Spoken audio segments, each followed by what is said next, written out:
Tapi pidato pelantikannya, berikan saya 100 peti mati, yang 99 akan saya pakai buat koruptor, yang 1 akan saya pakai sendiri kalau kamu lihat saya tidak benar. Luar biasa. Yang diperlukan sekarang ini keteladanan, hulama'uhum, sikap ngayomi, mencari jalan keluar, bukan memamerkan kekuasaan, memamerkan kekuatan, arogansi, menghormati perbedaan.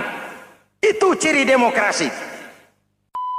Hadirin hadirat ma'asyiral muslimin yang saya cintai, ada sebuah cerita pendek. Seorang pengendara sepeda motor ditangkap oleh Pak Polisi, lalu diperiksa. Ini motor siapa? Pinjam Pak. Helm? Pinjam. SIM? Pinjam. Kata Pak Polisi, tidak boleh begini. Marah yang naik sepeda motor. Pak Polisi bagaimana? Kok tidak boleh? Yang punya saja bilang boleh.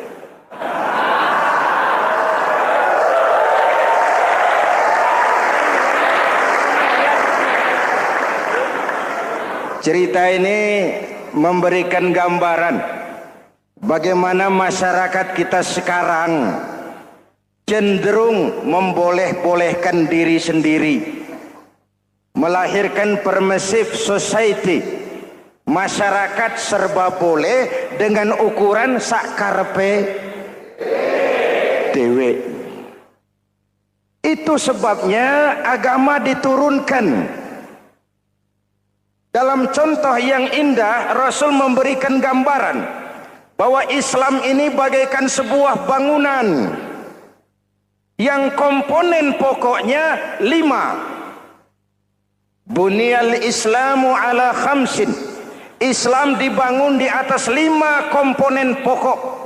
Jadi kalau Islam ini ibarat bangunan, unsur penunjang pokoknya itu 5. Mari kita analogkan Islam dengan bangunan. Kalau saudara akan membangun rumah, sebelum pasang tiang, pasang genteng, pasang jendela, apa yang lebih dulu dibangun? Fondasi. Kalau Islam ibarat bangunan, fondasinya adalah syahadatu an la ilaha illallah wa anna muhammadar rasulullah. Ini fondasi. Jikalau kuat fondasi, aman bangunan. Jikalau rapuh fondasi, lentur dan luntur bangunan. Maka kuat atau tidak kuatnya bangunan Islam kita bergantung kepada keyakinan dasar tadi, fondasi. Saya bersaksi tidak ada Tuhan selain Allah, artinya saya tidak akan menyembah kecuali hanya kepada Allah. Orang yang benar fondasinya beres sujudnya. Kalau saya yakin tidak ada Tuhan selain Allah, saya tidak akan minta rezeki kecuali hanya kepada Allah. Orang yang benar fondasinya, giat bekerjanya, jauh dari tipu menipu, jauh dari renten, jauh dari riba, jauh dari korupsi, jauh dari judi. Keyakinan memberikan warna terhadap bentuk kepribadian. Kalau saya yakin tidak ada Tuhan selain Allah, saya tidak akan pernah takut kecuali hanya kepada Allah. Saya tidak akan melarikan persoalan kecuali hanya kepada Allah. Saya tidak akan menggantungkan hidup kecuali hanya kepada Allah. Saya tidak akan minta tolong kecuali hanya kepada Allah. Meresap ke dalam jiwa. Untuk keyakinan seperti ini, orang-orang tua kita dahulu berlinang air mata, bersimbah darah, bahkan berkorban nyawa, melaksanakan hijrah untuk mempertahankan keyakinan. Ini intan paling mahal dan ini mutiara paling berharga. Zaman boleh berubah, tapi pondasi tidak boleh goyah. Masa boleh berganti, tapi pondasi jangan sampai mati. Karena iman kita hidup, untuk iman kita berjuang, dan dalam iman kita ingin kembali menghadap Allah Subhanahu. Masih ingat cerita tentang Bilal? Masih? Mengulang kaji saja. Bilal itu budak sahaya. Ketika masuk Islam dipanggil oleh majikannya. Bilal, iya bos.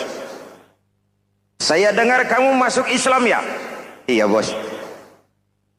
Kok berani-beraninya kamu masuk Islam? Memangnya kamu budak siapa Bilal? Iya budak bos. Bos. Kamu kerja sama siapa? Sama bos. Bos. Yang gaji kamu siapa? Ya bos. Nah, kamu kan ngerti Bilal. Kamu budak saya, kamu kerja dengan saya, yang gaji kamu saya, yang beri makan saya. Kenapa? Kok beraninya masuk Islam padahal kamu belum saya kasih izin? Bos, bos boleh beli badan saya, tapi jangan mimpi bisa membeli jiwa saya. Tuhan boleh kuasai badan saya, tapi jangan mimpi bisa menguasai keyakinan saya. Saya memang benar Tuhan yang gaji, tapi kan saya digaji, saya kerja. Kerja itu kewajiban saya, gaji itu hak saya. Soal keyakinan, jangan ikut campur bos. Kurang ajar kamu Bilal. Biarin. Bilal, begini saja. Kalau kau mau meninggalkan keyakinanmu, meninggalkan Allah Tuhanmu, kau akan kami merdekakan. Tapi kalau kau tetap dalam keyakinanmu, kamu akan saya siksa sampai mati. Bagaimana? Jangan mimpi bos. Lebih baik mati berkalang tanah daripada hidup bercermin bangkai. Biar saya gugur membela keyakinan daripada hidup jadi penjilat menjual akidah. Itu prinsip.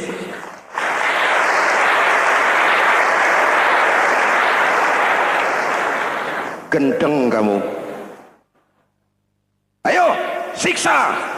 Tangannya diikat, dihimpit dengan batu berat, dijemur dengan terik matahari padang pasir, terkelupas kulitnya, mengalir darah dari sekujur badannya, pecah bibirnya.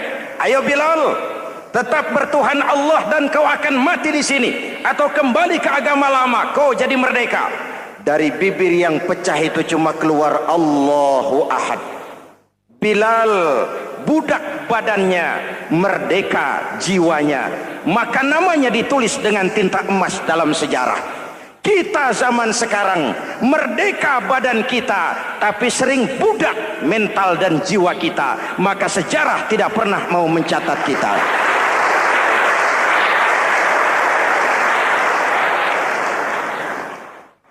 Ma'asyiral muslimin yang saya cintai, fondasi sudah. Lalu apa lagi? Mulai memancangkan tiang. Tiangnya 5. Ada tiang namanya zuhur, asar, maghrib, subuh, isya. Tetapi agar bangunan menjadi kuat, ada tiang-tiang tambahan. Namanya rawatib dan nawafil. Rawatib itu ba'diyah atau qobliyah, nawafil itu di luar itu. Agar bangunan menjadi kuat, dibentuk pribadi lewat solat. Apa filsafatnya? Pertama, solat itu simbol penyerahan total kepada Allah. Kita ini sudah kontrak. Innallaha astara minal mu'minina anfusahum wa amwalahum bi anna lahumul jannah. Allah telah membeli dari orang-orang mukmin diri mereka, harta mereka, bagi mereka adalah surga. Penjual kita orang beriman, pembeli Allah, dagangannya amwal dan anfus, harganya adalah surga. Jelas? Penyerahan total itu dimulai dengan takbiratul ihram. Shalli fardal isya, Allahu akbar. Arahkan mata ke tempat kita sujud. Jangan lupa kalau sudah di atas, lupa dengan yang di bawah. Sudah jadi genteng, petatang peteteng di atas. Lalu bilang, merasa capek sendiri, kata genteng, kepada tiang, tiang kamu si enak, kata genteng, saya setengah mati di atas, kehujanan, kepanasan, kadang-kadang anak-anak nakal saya disambitin. Kata tiang, saudara genteng, ngomong jangan sembarangan ya. Kamu kira kamu bisa nongkrong dan nangkring di atas, itu gara-gara siapa genteng? Kan saya yang sokong dari bawah. Kamu jadi pejabat tinggi, jadi anggota ini, anggota itu. Kami rakyat yang angkat, jangan sudah di atas kami ditekan.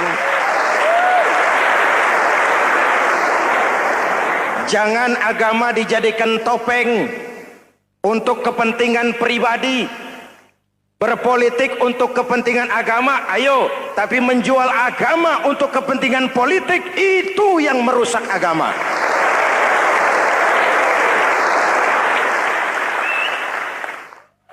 Ini kan kita lagi prihatin sedang meluncur kasus Bulog Gate 2.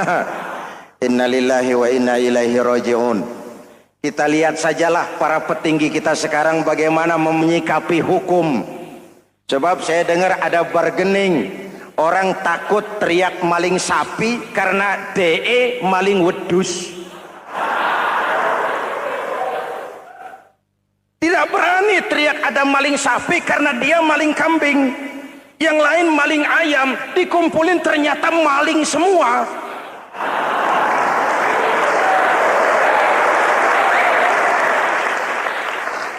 Hadirin yang saya hormati, ini melukai rasa keadilan. Oleh karena itu sholat mengajarkan kepada kita, dalam posisi berdiri, lihat tempat sujudmu. Jangan menteleng terus ke atas, lalu lupa dari mana kita berangkat. Itulah maknanya tawadhu, rendah hati, tidak melonjak angku dan sombong. Ada sebuah hadis Rasulullah bersabda, "Idza aradallahu biqaumin khairan." Apabila Allah menginginkan kebaikan kepada satu bangsa, apabila Allah menginginkan kebaikan kepada satu kelompok rakyat, walla alaihim khulama'uhum, maka yang naik jadi pemimpin adalah orang-orang yang santun, orang-orang yang lemah lembut, bukan orang yang menggunakan kekerasan dan tiran.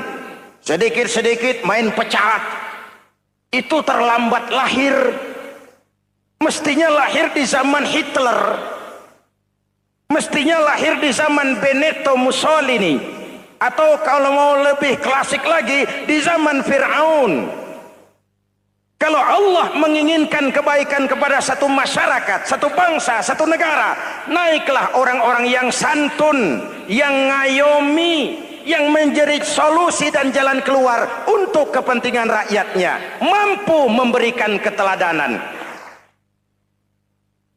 Saya tertarik dengan pidato Presiden Cina pada saat dilantik. Cina, Presiden Cina pasti tidak tahu Pancasila, pasti tidak kenal Islam, tapi pidato pelantikannya, berikan saya 100 peti mati, yang 99 akan saya pakai buat koruptor, yang satu akan saya pakai sendiri kalau kamu lihat saya tidak benar. Luar biasa. Yang diperlukan sekarang ini keteladanan, khulama'uhum, sikap ngayomi, mencari jalan keluar, bukan memamerkan kekuasaan, memamerkan kekuatan, arogansi, menghormati perbedaan. Itu ciri demokrasi. Lalu wa qada bainahum ulama'uhum, yang memutuskan hukum adalah pakarnya, ulamanya, mengambil keputusan secara profesional sehingga rakyat beroleh apa yang namanya kepastian hukum, merasa hidup terlindungi, aman dan nyaman. Lalu yang ketiga, wa ja'alal mala fi askhiyaihim, peredaran harta pergerakan ekonomi berada di tangan orang-orang yang pemurah, yang tidak mau kaya sendiri, tidak mau senyum di atas penderitaan orang lain, menari di atas bangkai saudaranya. Hadirin yang saya hormati, ini cirinya. Tapi sebaliknya kata Nabi, wa idza aradallahu biqaumin syarran, apabila Allah menghendaki kejelekan, keburukan bagi satu bangsa, walla alaihim sufahauhum, yang naik jadi pemimpin orang-orang durjana, orang-orang kurang ajar, tapi dipoles dengan topeng yang bagus. Hei, hei, ini musim topeng. Musim apa? Topeng. Topeng itu apa perlunya? Menyembunyikan wajah asli. Sekarang ini Dracula berwajah Arjuna. Ini musim topeng. Kita rakyat harus hati-hati dan punya filter, mampu memilah dan memilih. Walla alaihim sufahauhum wa qada bainahum juhaluhum, yang memutuskan hukum, yang mengambil keputusan orang-orang bodoh. Wa ja'alal mala fi bukhalaihim, peredaran harta, peredaran ekonomi jatuh di tangan orang-orang yang bakhil, yang tidak punya konsep menciptakan kemakmuran yang merata bagi seluruh rakyat Indonesia.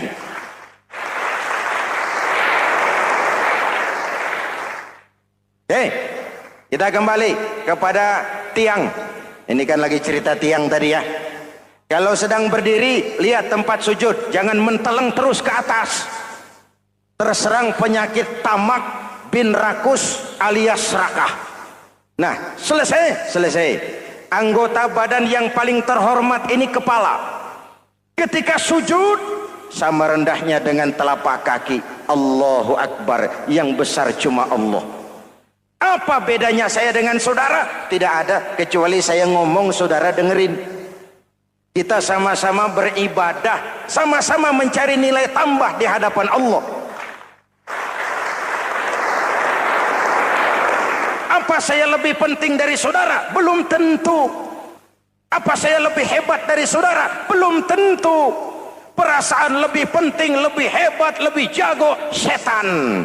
Jelas? Ayo tundukkan kepala, dia sama rendahnya dengan telapak kaki kita. Yang besar cuma Allah. Allahu Akbar. Lalu diakhiri dengan menebarkan salam. Assalamualaikum warahmatullah. Assalamualaikum warahmatullah. Menebarkan salam, mewujudkan rasa aman, damai, bukan menimbulkan keresahan. Hadirin yang saya hormati, ini karakteristik kita. Selesai sholat, kembali ke masyarakat, ajaran salam diterjemahkan. Apa? Rasulullah sallallahu alaihi wasallam bersabda, "Ufsus salam, wasilul arham, wa at'imut ta'am, wa sallu bil laili wan nasu niyam, tadkhulul jannata bisalam." Pertama, ufsus salam, tebarkan salam. Tebarkan salam itu bukan cuma kalau ketemu orang, Assalamualaikum, Assalamualaikum. Iya, itu zahirnya. Tetapi hidup di tengah masyarakat memberikan rasa aman, rasa damai, menjadi pengayom bagi lingkungan, menjadi rahmah bagi semesta. Dalam Islam jangankan manusia, binatang saja dilindungi kok. Betul? Betul? Coba kalau belajar istinja itu kan makruh buang air kecil di tanah yang berlubang. Kenapa? Pertama, melindungi binatang yang ada dalam lubang. Siapa tahu di lubang yang saudara kencingi ada semut sedang rapat. Membahas Bologet jilid 2. Apa dosanya lalu mati dikencingi? Ini namanya rahmatan lis semut. Binatang saja dilindungi. Ada hadis, kalau kamu menyembelih hewan, sembelilah dengan cara yang terbaik. Jangan menyembelih ayam dengan pisau tumpul. Ini ajaran apa? Ajaran tentang peri kebinatangan. rahmatan, memberikan rahmah, salam, keselamatan dan kedamaian kepada masyarakat lingkungan. Itu misi seorang muslim.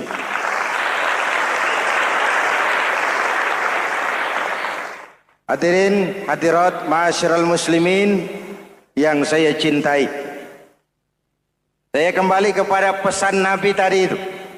Pertama, ufsus salam, sebarkan salam. Sekarang ini kan yang banyak sebarkan isu, sebarkan fitnah, hancurkan nama baik orang, hantam orang di mana-mana. Padahal yang diajarkan ufsus salam, sebarkan perdamaian, bukan permusuhan. Cari kebenaran, bukan kemenangan. Lalu yang kedua, wasilul arham, sambungkan silaturahmi, tegakkan semangat kekeluargaan dan persaudaraan. Karena kita sudah diikat dengan tali akidah. Mari kita saling bertanya setelah lewat hari-hari yang dimana kita seperti saling berhadapan, seperti tercabut dari akar budaya kita sebagai bangsa. Semangat gotong royong, semangat kekeluargaan makin lentur dan luntur, dan perlu kita angkat kembali ke permukaan. Silul arham, sambungkan semangat silaturahmi. Wa at'imut ta'am, berikan makan orang-orang yang kelaparan, mempunyai kepekaan dan kepedulian. Jangan menari di atas penderitaan orang, jangan tersenyum di atas isak tangis tetangga. At'imut ta'am, mempunyai kepedulian yang tinggi. Wa sallu bil laili wan nasu niyam, bangunlah di keheningan malam ketika orang sedang tidur. Istilah saya, kalau mau telepon Allah, jangan lupa nomor teleponnya, 44342. Jumlahnya 17. Zuhur, asar, maghrib, isya, subuh, 44342. Jangan ragu-ragu, kalau angka cukup telepon sambung. Kalau angka kurang, hati-hati salah sambung. Pak, mau sambung yang lebih cepat bagaimana? Bisa, selain nomor itu, coba pakai sambungan langsung jarak jauh. Namanya SLJJ. Kapan? Tengah malam. Kenapa tengah malam? Lebih murah. Lebih murah. Saluran kosong, telepon jarang yang pakai, orang banyak tidur. Wa minal laili fatahajjad bihi nafilatan lak asa ayyab'atsaka rabbuka maqaman mahmuda. Nun di keheningan malam, bangun. Seperti bapak-bapak, ibu-ibu sering bangun tengah malam ya Bu? Ya. Ngapain? Kalau bangun tengah malamnya sih saya percaya, cuma urusannya apa?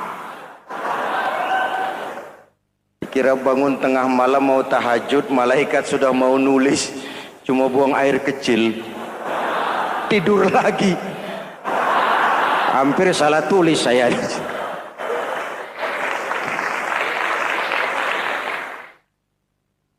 Baik, fondasi sudah Pak, tiang siap, lalu apa lagi? Rumah itu supaya ada batas, perlu pagar, dinding, tembok. Yang jadi batas, dinding, tembok, puasa.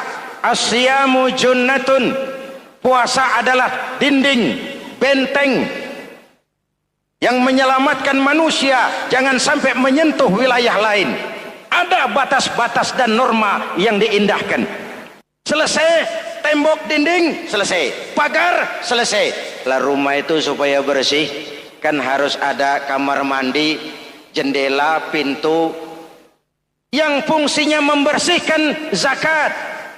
Kalau dia zakatul mal, dia bersihkan harta kita.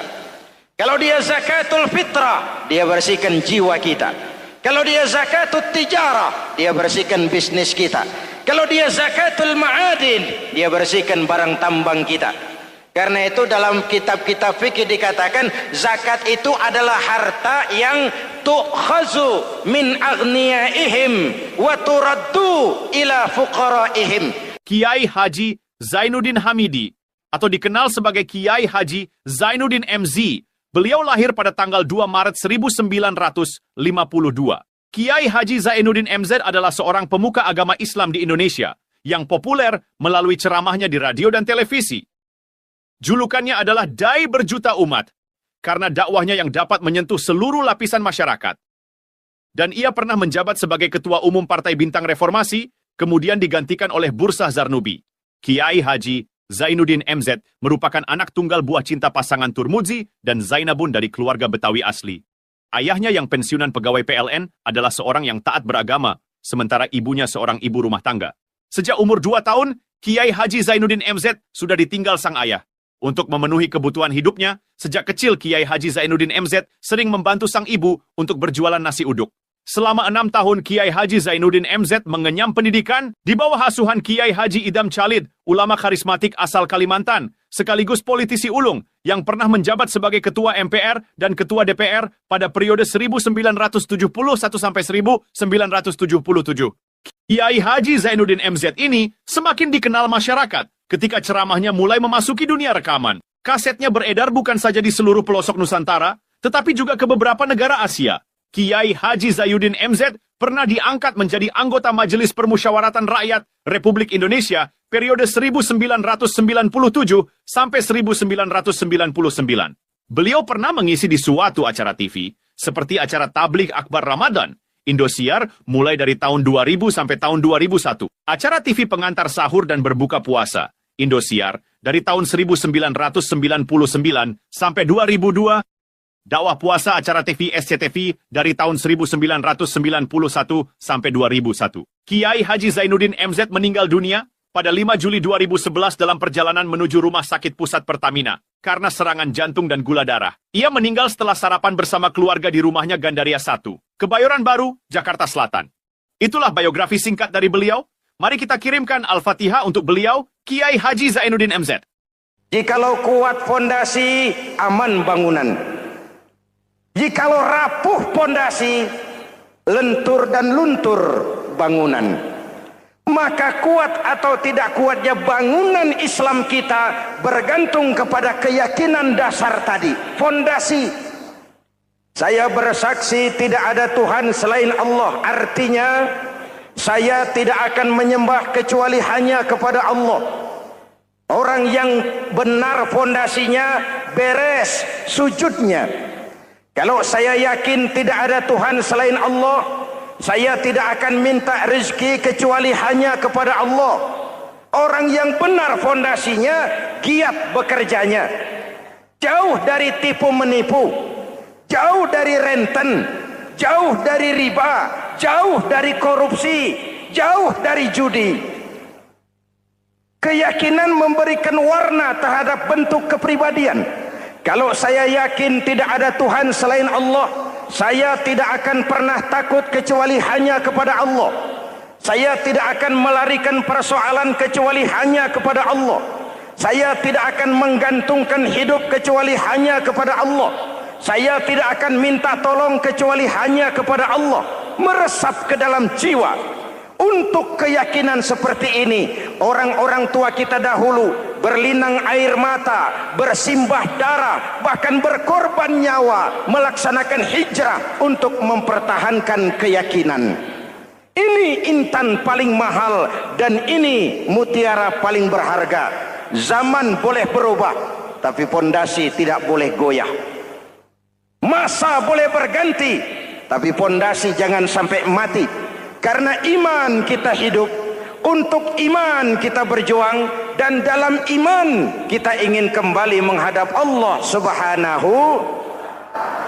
Masih ingat cerita tentang Bilal? Masih? Mengulang kaji saja.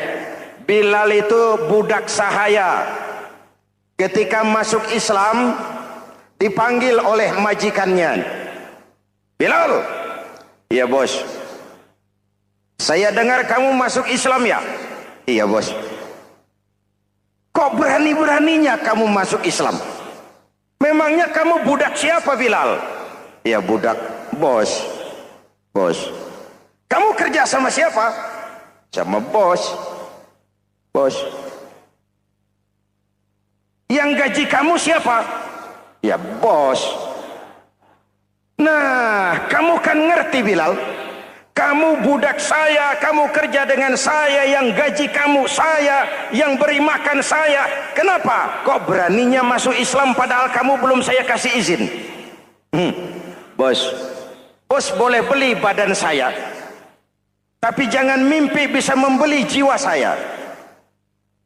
Tuhan boleh kuasai badan saya, tapi jangan mimpi bisa menguasai keyakinan saya. Saya memang benar Tuhan yang gaji, tapi kan saya digaji, saya kerja. Kerja itu kewajiban saya, gaji itu hak saya. Soal keyakinan, jangan ikut campur bos. Kurang ajar kamu Bilal. Biarin. Bilal, begini saja. Kalau kau mau meninggalkan keyakinanmu, meninggalkan Allah Tuhanmu, kau akan kami merdekakan. Tapi kalau kau tetap dalam keyakinanmu, kamu akan saya siksa sampai mati. Bagaimana? Jangan mimpi, bos. Lebih baik mati berkalang tanah daripada hidup bercermin bangkai. Biar saya gugur membela keyakinan daripada hidup jadi penjilat menjual akidah. Itu prinsip.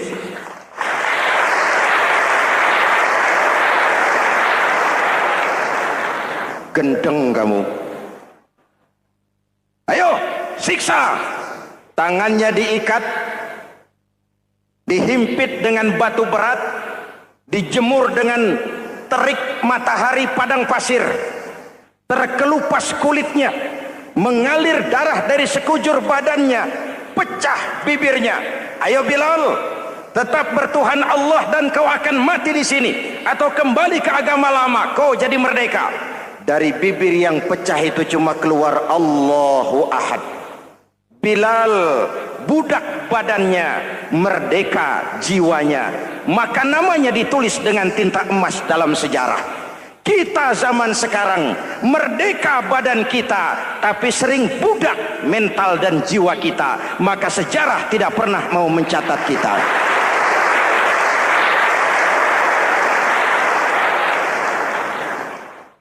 Masyarul muslimin yang saya cintai, fondasi sudah. Lalu apa lagi? Mulai memancangkan tiang.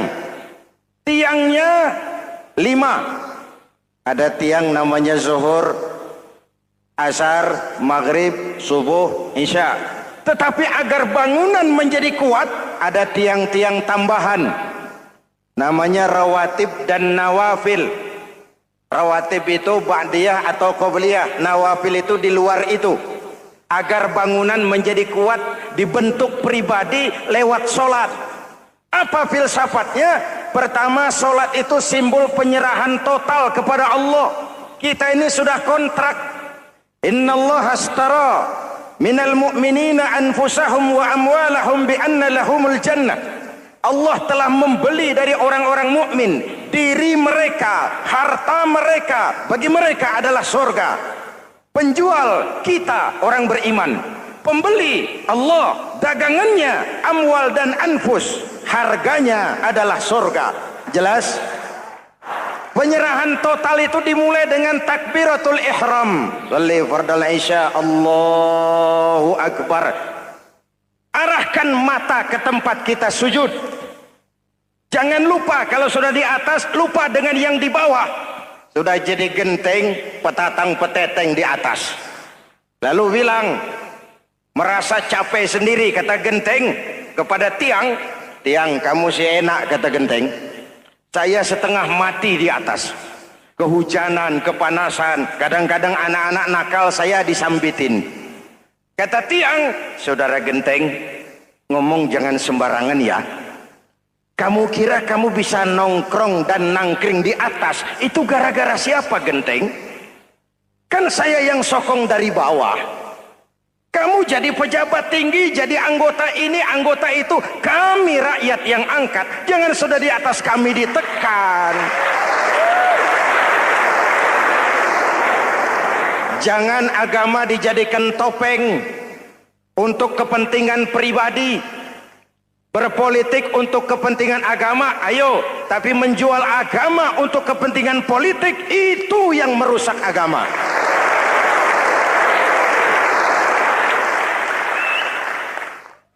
Ini kan kita lagi prihatin sedang meluncur kasus Bulog Gate 2. Innalillahi wa inna ilaihi raji'un. Kita lihat sajalah para petinggi kita sekarang bagaimana menyikapi hukum. Sebab saya dengar ada bargaining, orang takut teriak maling sapi karena DE maling wedus. Tidak berani teriak ada maling sapi karena dia maling kambing. Yang lain maling ayam, dikumpulin ternyata maling semua.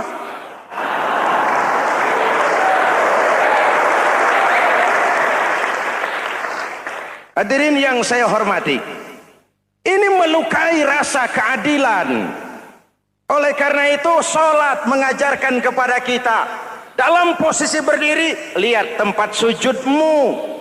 Jangan menteleng terus ke atas, lalu lupa dari mana kita berangkat. Itulah maknanya tawadhu, rendah hati, tidak melonjak angku dan sombong. Ada sebuah hadis Rasulullah bersabda, "Idza aradallahu biqaumin khairan." Apabila Allah menginginkan kebaikan kepada satu bangsa, apabila Allah menginginkan kebaikan kepada satu kelompok rakyat, walla alaihim khulama'uhum, maka yang naik jadi pemimpin adalah orang-orang yang santun, orang-orang yang lemah lembut, bukan orang yang menggunakan kekerasan dan tiran. Sedikit-sedikit main pecat. Itu terlambat lahir.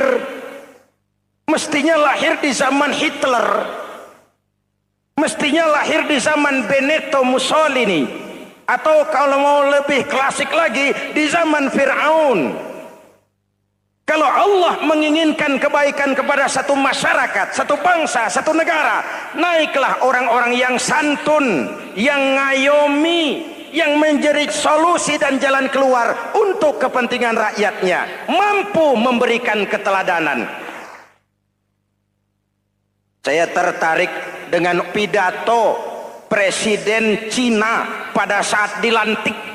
Cina, Presiden Cina pasti tidak tahu Pancasila, pasti tidak kenal Islam, tapi pidato pelantikannya, berikan saya 100 peti mati, yang 99 akan saya pakai buat koruptor, yang satu akan saya pakai sendiri kalau kamu lihat saya tidak benar. Luar biasa. Yang diperlukan sekarang ini keteladanan, khulama'uhum, sikap ngayomi, mencari jalan keluar, bukan memamerkan kekuasaan, memamerkan kekuatan, arogansi, menghormati perbedaan. Itu ciri demokrasi. Lalu waqadha bainahum ulama'uhum, yang memutuskan hukum adalah pakarnya, ulamanya, mengambil keputusan secara profesional sehingga rakyat beroleh apa yang namanya kepastian hukum, merasa hidup terlindungi, aman dan nyaman. Lalu yang ketiga, wa ja'alal mala fi askhiyaihim, peredaran harta, pergerakan ekonomi berada di tangan orang-orang yang pemurah, yang tidak mau kaya sendiri, tidak mau senyum di atas penderitaan orang lain, menari di atas bangkai saudaranya. Hadirin yang saya hormati, ini cirinya. Tapi sebaliknya kata Nabi, wa idza aradallahu biqaumin syarran, apabila Allah menghendaki kejelekan, keburukan bagi satu bangsa, walla alaihim sufahauhum, yang naik jadi pemimpin orang-orang durjana, orang-orang kurang ajar, tapi dipoles dengan topeng yang bagus. Hei, hei, ini musim topeng. Musim apa? Topeng. Topeng itu apa perlunya? Menyembunyikan wajah asli. Sekarang ini Dracula berwajah Arjuna. Ini musim topeng. Kita rakyat harus hati-hati dan punya filter, mampu memilah dan memilih. Walla alaihim sufaha'uhum wa qada bainahum juhaluhum. Yang memutuskan hukum, yang mengambil keputusan orang-orang bodoh. Wa ja'alal mala fi bukhalaihim. Peredaran harta, peredaran ekonomi jatuh di tangan orang-orang yang bakhil, yang tidak punya konsep menciptakan kemakmuran yang merata bagi seluruh rakyat Indonesia.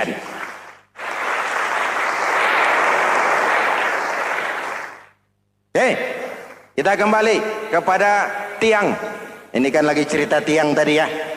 Kalau sedang berdiri, lihat tempat sujud, jangan menteleng terus ke atas. Terserang penyakit tamak bin rakus alias serakah. Nah, selesai. Anggota badan yang paling terhormat ini kepala. Ketika sujud, sama rendahnya dengan telapak kaki. Allahu Akbar, yang besar cuma Allah. Apa bedanya saya dengan saudara? Tidak ada, kecuali saya ngomong saudara dengerin. Kita sama-sama beribadah, sama-sama mencari nilai tambah di hadapan Allah. Apa saya lebih penting dari saudara? Belum tentu. Apa saya lebih hebat dari saudara? Belum tentu. Perasaan lebih penting, lebih hebat, lebih jago setan. Jelas? Ayo tundukkan kepala. Dia sama rendahnya dengan telapak kaki kita. Yang besar cuma Allah. Allahu Akbar. Lalu diakhiri dengan menebarkan salam. Assalamualaikum warahmatullah. Assalamualaikum warahmatullah. Menebarkan salam. Mewujudkan rasa aman, damai. Bukan menimbulkan keresahan. Hadirin yang saya hormati. Ini karakteristik kita. Selesai sholat, kembali ke masyarakat. Ajaran salam diterjemahkan. Apa? Rasulullah sallallahu alaihi wasallam bersabda, "Ufsus salam, wasilul arham, wa at'imut ta'am, wa sallu bil laili wan nasu niyam, tadkhulul jannata bisalam." Pertama, ufsus salam, tebarkan salam. Tebarkan salam itu bukan cuma kalau ketemu orang, Assalamualaikum, Assalamualaikum. Iya, itu zahirnya. Tetapi hidup di tengah masyarakat memberikan rasa aman, rasa damai, menjadi pengayom bagi lingkungan, menjadi rahmah bagi semesta. Dalam Islam jangankan manusia, binatang saja dilindungi kok. Betul? Betul? Coba kalau belajar istinja itu kan makruh buang air kecil di tanah yang berlubang. Kenapa? Pertama, melindungi binatang yang ada dalam lubang. Siapa tahu di lubang yang saudara kencingi ada semut sedang rapat. Membahas Bologet jilid 2. Apa dosanya lalu mati dikencingi? Ini namanya rahmatan lis semut. Binatang saja dilindungi. Ada hadis, kalau kamu menyembelih hewan, sembelilah dengan cara yang terbaik.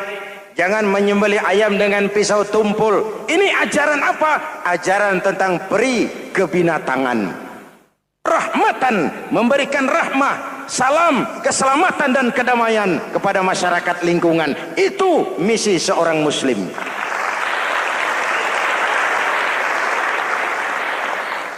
Hadirin, hadirat, ma'asyiral muslimin yang saya cintai.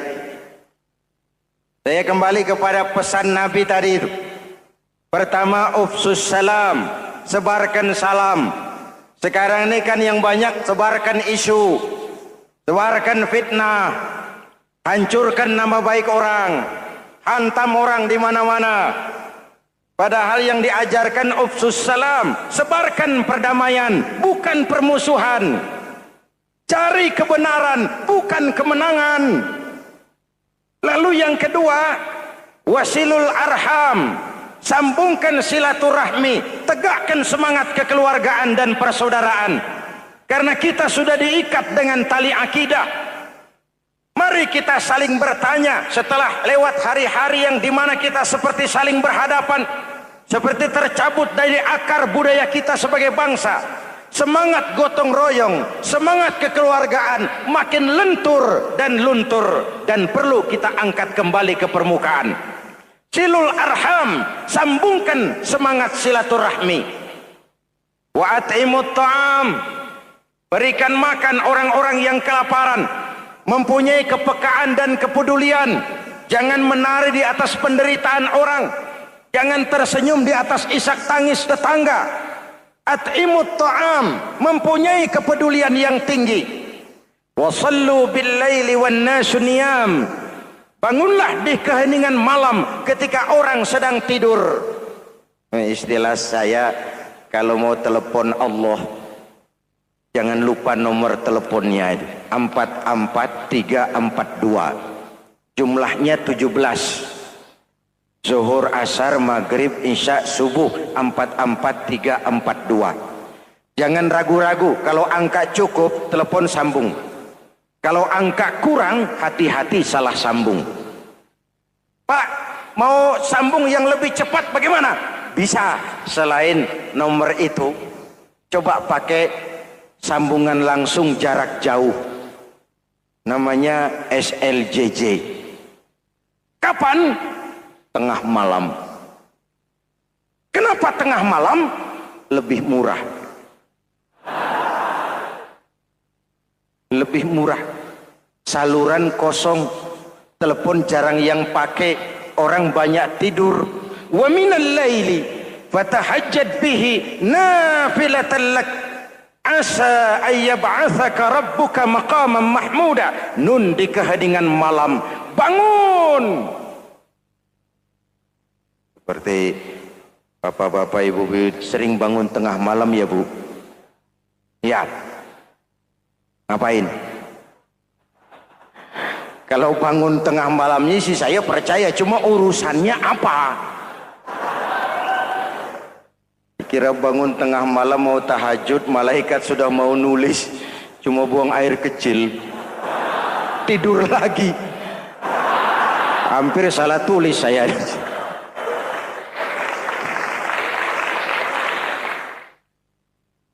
Baik, fondasi sudah Pak, tiang siap. Lalu apa lagi? Rumah itu supaya ada batas, perlu pagar, dinding, tembok. Yang jadi batas, dinding, tembok, puasa. Asyamu junnatun, puasa adalah dinding, benteng yang menyelamatkan manusia jangan sampai menyentuh wilayah lain. Ada batas-batas dan norma yang diindahkan. Selesai, tembok, dinding, selesai. Pagar, selesai. Lah rumah itu supaya bersih, kan harus ada kamar mandi, jendela, pintu, yang fungsinya membersihkan zakat. Kalau dia zakatul mal, dia bersihkan harta kita. Kalau dia zakatul fitrah, dia bersihkan jiwa kita. Kalau dia zakatul tijarah, dia bersihkan bisnis kita. Kalau dia zakatul ma'adin, dia bersihkan barang tambang kita. Karena itu dalam kitab-kitab fikih dikatakan zakat itu adalah harta yang tu'khazu min aghniyaihim wa turaddu ila fuqaraihim. Jikalau kuat fondasi, aman bangunan. Jikalau rapuh fondasi, lentur dan luntur bangunan. Maka kuat atau tidak kuatnya bangunan Islam kita bergantung kepada keyakinan dasar tadi, fondasi. Saya bersaksi tidak ada Tuhan selain Allah, artinya saya tidak akan menyembah kecuali hanya kepada Allah. Orang yang benar fondasinya beres sujudnya. Kalau saya yakin tidak ada Tuhan selain Allah, Saya tidak akan minta rezeki kecuali hanya kepada Allah. Orang yang benar fondasinya, giat bekerjanya, jauh dari tipu menipu, jauh dari renten, jauh dari riba, jauh dari korupsi, jauh dari judi.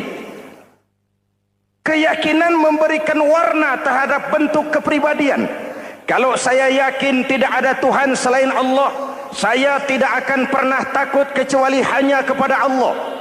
Saya tidak akan melarikan persoalan kecuali hanya kepada Allah. Saya tidak akan menggantungkan hidup kecuali hanya kepada Allah. Saya tidak akan minta tolong kecuali hanya kepada Allah. Meresap ke dalam jiwa. Untuk keyakinan seperti ini, orang-orang tua kita dahulu berlinang air mata, bersimbah darah, bahkan berkorban nyawa, melaksanakan hijrah untuk mempertahankan keyakinan. Ini intan paling mahal dan ini mutiara paling berharga. Zaman boleh berubah, tapi pondasi tidak boleh goyah. Masa boleh berganti, tapi pondasi jangan sampai mati. Karena iman kita hidup, untuk iman kita berjuang, dan dalam iman kita ingin kembali menghadap Allah Subhanahu. Masih ingat cerita tentang Bilal? Masih? Mengulang kaji saja. Bilal itu budak sahaya. Ketika masuk Islam, dipanggil oleh majikannya. Bilal, iya bos. Saya dengar kamu masuk Islam ya? Iya bos. Kok berani-beraninya kamu masuk Islam? Memangnya kamu budak siapa Bilal? Iya budak bos. Bos. Kamu kerja sama siapa? Sama bos. Bos.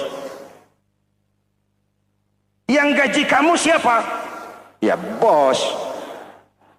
Nah, kamu kan ngerti Bilal, kamu budak saya, kamu kerja dengan saya, yang gaji kamu saya, yang beri makan saya. Kenapa? Kok beraninya masuk Islam padahal kamu belum saya kasih izin?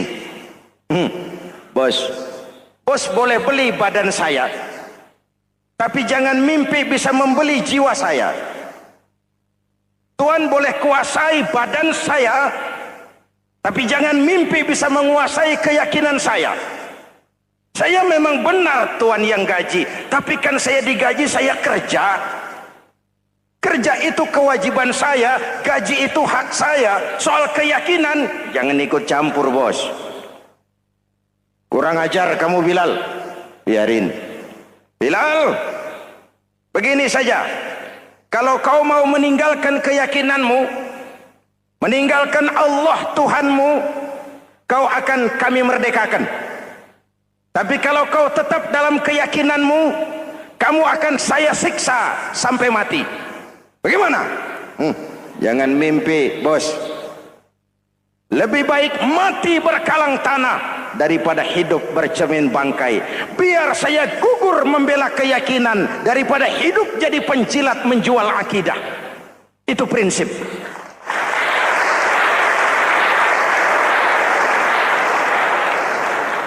Gendeng kamu. Ayo, siksa. Tangannya diikat, dihimpit dengan batu berat, dijemur dengan terik matahari padang pasir, terkelupas kulitnya, mengalir darah dari sekujur badannya, pecah bibirnya. Ayo Bilal, tetap bertuhan Allah dan kau akan mati di sini, atau kembali ke agama lama, kau jadi merdeka. Dari bibir yang pecah itu cuma keluar Allahu Ahad. Bilal budak badannya, merdeka jiwanya, maka namanya ditulis dengan tinta emas dalam sejarah. Kita zaman sekarang merdeka badan kita, tapi sering budak mental dan jiwa kita, maka sejarah tidak pernah mau mencatat kita.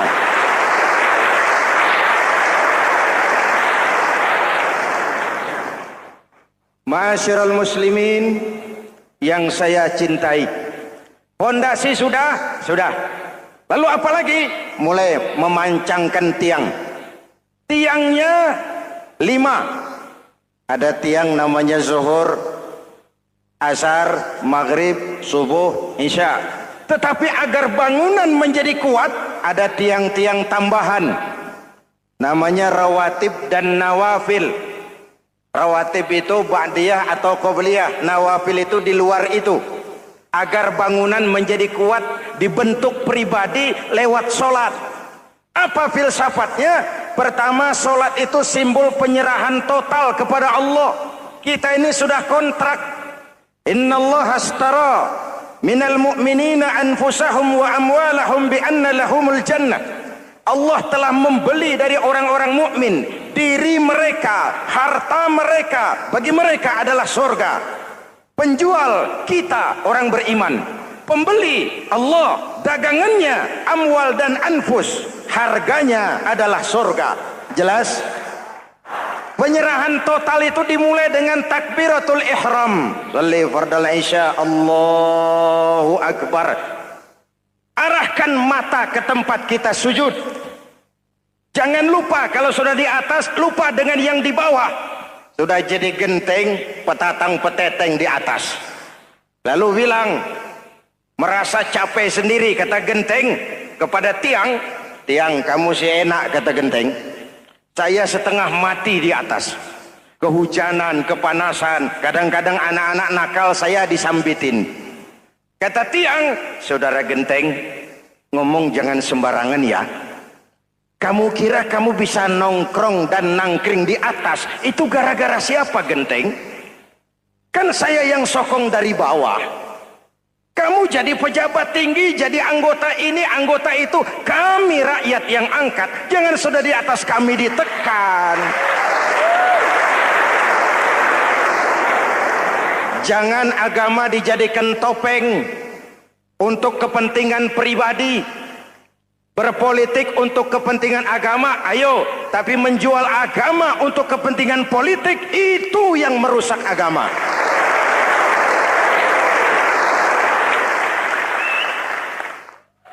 Ini kan kita lagi prihatin sedang meluncur kasus Bulog Gate 2. Innalillahi wa inna ilaihi raji'un. Kita lihat sajalah para petinggi kita sekarang bagaimana menyikapi hukum. Sebab saya dengar ada bargaining. Orang takut teriak maling sapi karena DE maling wedus. Tidak berani teriak ada maling sapi karena dia maling kambing. Yang lain maling ayam, dikumpulin ternyata maling semua.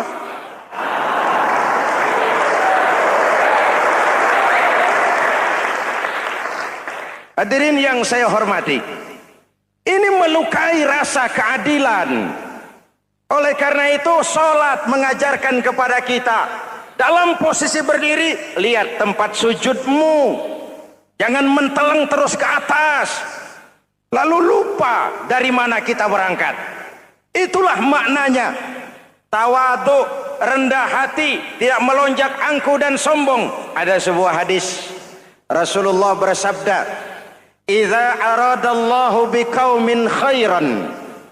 Apabila Allah menginginkan kebaikan kepada satu bangsa, apabila Allah menginginkan kebaikan kepada satu kelompok rakyat, walla alaihim khulama'uhum, maka yang naik jadi pemimpin adalah orang-orang yang santun, orang-orang yang lemah lembut, bukan orang yang menggunakan kekerasan dan tiran. Sedikit-sedikit main pecat. Itu terlambat lahir. Mestinya lahir di zaman Hitler. Mestinya lahir di zaman Benito Mussolini. Atau kalau mau lebih klasik lagi, di zaman Fir'aun. Kalau Allah menginginkan kebaikan kepada satu masyarakat, satu bangsa, satu negara, naiklah orang-orang yang santun, yang ngayomi, yang menjadi solusi dan jalan keluar untuk kepentingan rakyatnya, mampu memberikan keteladanan. Saya tertarik dengan pidato Presiden Cina pada saat dilantik. Cina, Presiden Cina pasti tidak tahu Pancasila, pasti tidak kenal Islam, Tapi pidato pelantikannya, berikan saya 100 peti mati. Yang 99 akan saya pakai buat koruptor. Yang 1 akan saya pakai sendiri kalau kamu lihat saya tidak benar. Luar biasa. Yang diperlukan sekarang ini keteladanan. Hulama'uhum, sikap ngayomi, mencari jalan keluar, bukan memamerkan kekuasaan, memamerkan kekuatan, arogansi, menghormati perbedaan. Itu ciri demokrasi. Lalu wa qada bainahum ulama'uhum, yang memutuskan hukum adalah pakarnya, ulamanya, mengambil keputusan secara profesional sehingga rakyat beroleh apa yang namanya kepastian hukum, merasa hidup terlindungi, aman dan nyaman. Lalu yang ketiga, wa ja'alal mala fi askhiyaihim, peredaran harta, pergerakan ekonomi berada di tangan orang-orang yang pemurah, yang tidak mau kaya sendiri, tidak mau senyum di atas penderitaan orang lain, menari di atas bangkai saudaranya. Hadirin yang saya hormati, ini cirinya. Tapi sebaliknya kata Nabi, wa idza aradallahu biqaumin syarran, apabila Allah menghendaki kejelekan, keburukan bagi satu bangsa, walla alaihim sufaha'uhum, yang naik jadi pemimpin orang-orang durjana, orang-orang kurang ajar, tapi dipoles dengan topeng yang bagus. Ini musim topeng. Musim apa? Topeng. Topeng itu apa perlunya? Menyembunyikan wajah asli. Sekarang ini Dracula berwajah Arjuna. Ini musim topeng. Kita rakyat harus hati-hati dan punya filter, mampu memilah dan memilih. Walla alaihim sufaha'uhum wa qada bainahum juhaluhum, yang memutuskan hukum, yang mengambil keputusan orang-orang bodoh. Wa ja'alal mala fi bukhalaihim, peredaran harta, peredaran ekonomi jatuh di tangan orang-orang yang bakhil, yang tidak punya konsep menciptakan kemakmuran yang merata bagi seluruh rakyat Indonesia.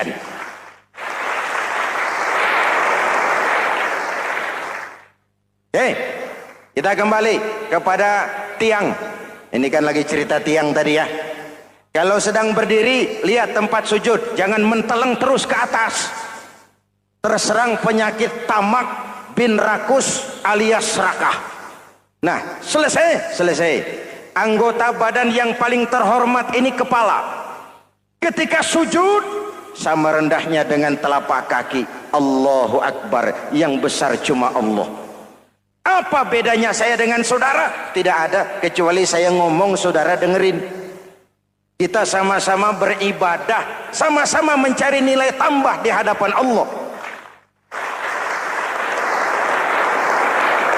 Apa saya lebih penting dari saudara? Belum tentu. Apa saya lebih hebat dari saudara? Belum tentu. Perasaan lebih penting, lebih hebat, lebih jago, setan. Jelas? Ayo tundukkan kepala, dia sama rendahnya dengan telapak kaki kita. Yang besar cuma Allah. Allahu Akbar. Lalu diakhiri dengan menebarkan salam. Assalamualaikum warahmatullah. Assalamualaikum warahmatullah.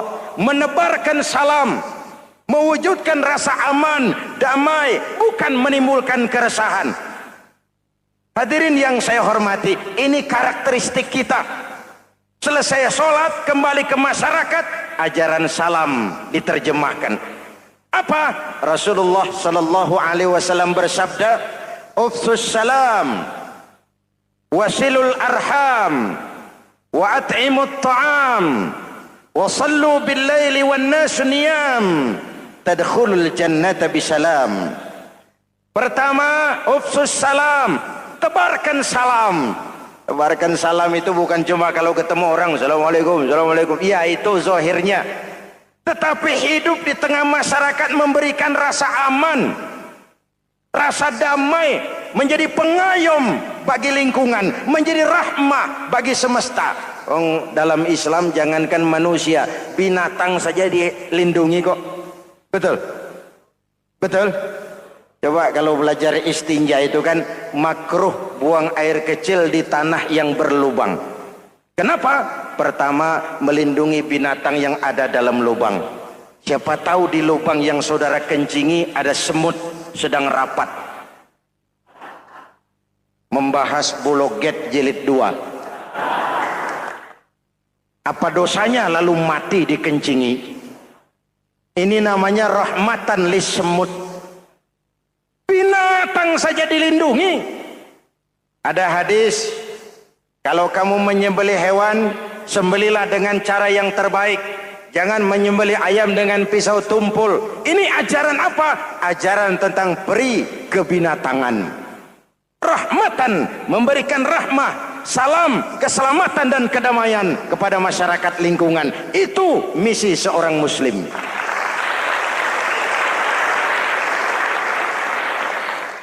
Hadirin hadirat ma'asyiral muslimin yang saya cintai, saya kembali kepada pesan Nabi tadi itu. Pertama, ufsus salam, sebarkan salam.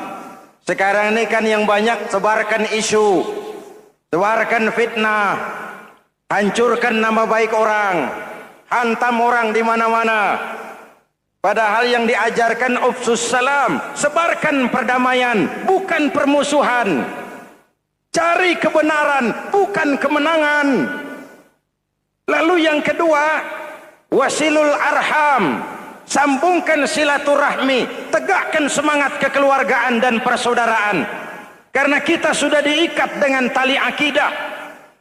Mari kita saling bertanya setelah lewat hari-hari yang dimana kita seperti saling berhadapan, seperti tercabut dari akar budaya kita sebagai bangsa. Semangat gotong royong, semangat kekeluargaan makin lentur dan luntur, dan perlu kita angkat kembali ke permukaan. Silul arham, sambungkan semangat silaturahmi. Wa at'imut ta'am, berikan makan orang-orang yang kelaparan. Mempunyai kepekaan dan kepedulian. Jangan menari di atas penderitaan orang. Jangan tersenyum di atas isak tangis tetangga.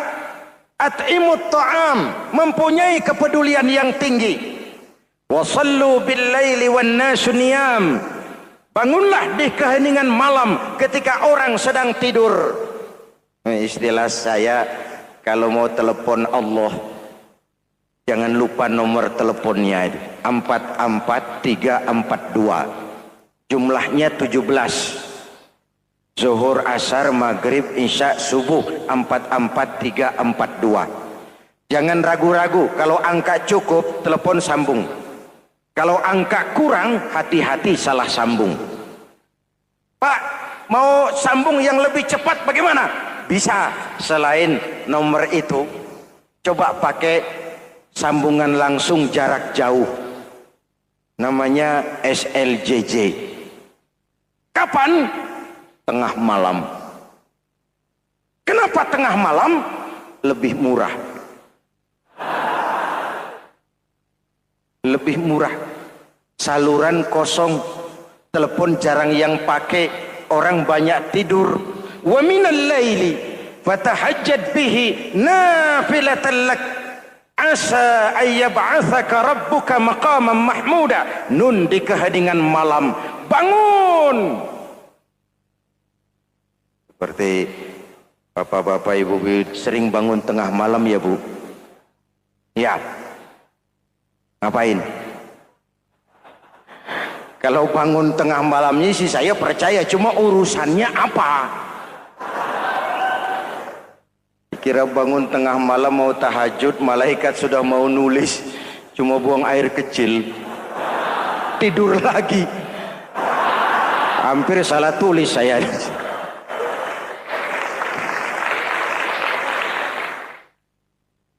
Baik. Pondasi sudah Pak. Tiang siap. Lalu apa lagi? Nah, rumah itu supaya ada batas, perlu pagar, dinding, tembok. Yang jadi batas, dinding, tembok, puasa. Asyamu junnatun.